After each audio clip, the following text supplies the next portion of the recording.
કચ્છ જિલ્લાના ભુજ ખાતે બે જૂથો વચ્ચે અથડામણની ઘટના સામે આવી છે, જેમાં ભુજ તાલુકાના રાયધણપર ગામે નજીવી બાબતે શરૂ થયેલા વિવાદે હિંસક સ્વરૂપ ધારણ કરી લીધું છે।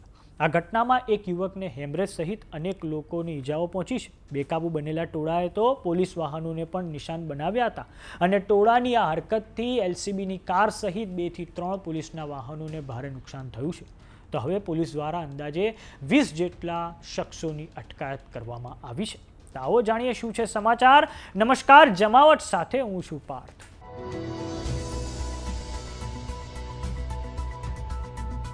કચ્છ જિલ્લાના ભુજ તાલુકાના રાયધણપર અને વરનોરા ગામના લોકો વચ્ચે ધીંગાણું થયું છે, જેનાથી ભુજ પંથકમાં ચકચાર મચી ગઈ છે। આ ધીંગાણા પછી પોલીસ દોડતી થઈ ગઈ હતી। મોડી રાત્રે પોલીસનો બંદોબસ્ત ગામમાં ગોઠવી દેવામાં આવ્યો હતો। રાયધણપર ગામના દર્શન મોહનભાઈ બરાડિયા, જેમની ઉંમર 21 વર્ષ છે, તેમણે માધાપર પોલીસ સ્ટેશનમાં 23 શખ્સો સામે નામજોગ અને અન્ય અજાણ્યા 5 થી 7 લોકોના ટોળા વિરુદ્ધ હત્યાનો પ્રયાસ અને રાયોટિંગની ફરિયાદ નોંધાવી છે। ફરિયાદ મુજબ રાત્રે 10:30 વાગ્યાના અરસામાં દર્શન અને તેના મિત્રો ગામના નાકે બેઠા હતા, ત્યારે વરનોરા ગામના સલીમ મામદ મોખા અને અબુ સુફિયાન મોખા, સાહિલ મોખા, અબ્બાસ મોખા અને સમીર અબ્દુલ મેમણ ત્યાં આવ્યા હતા। તેઓએ અમારી સામે કેમ જુઓ છો તેમ કહીને જેમ તેમ ગાળો ભાંડીને બબાલ શરૂ કરી દીધી હતી।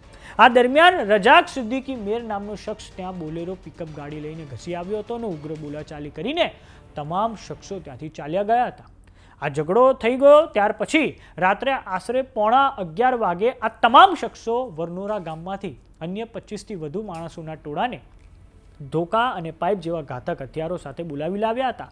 ઉશ્કેરાયેલા આ ટોળાએ રાયધણપર ગામના પાદરે આવી પથ્થરમારો શરૂ કરી દીધો હતો। એટલું જ નહીં, રજાક નામના શખ્સે બોલેરો ગાડી ગામના લોકો પર પૂરપાટ ઝડપે દોડાવીને તેમનો જીવ લઈ લેવાનો પણ પ્રયાસ કર્યો હતો।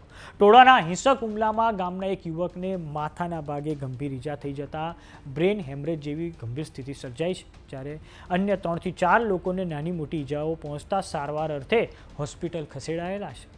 બેકાબુ બનેલા ટોળાએ પોલીસ વાહનોને પણ નિશાન બનાવ્યા હતા। ટોળાની આ હરકતથી એલસીબીની કાર સહિત 2 થી 3 પોલીસના વાહનોને નુકસાન થયું છે અને હવે પોલીસે આ ઘટના પછી ગામમાં ખૂબ મોટા પાયે પોલીસનો કાફલો ખડકી દીધો છે। પોલીસે મોડી રાત્રે કાર્યવાહી કરીને અંદાજે 20 જેટલા લોકોની અટકાયત કરી લીધી છે અને આ ઘટનાની વધુ તપાસ માધાપર પોલીસ દ્વારા હાથ ધરવામાં આવી છે અને પોલીસે આ બંને ગામમાં ખોટી અફવા ન ફેલાવવા પણ જનતાને સૂચના આપી દીધી છે।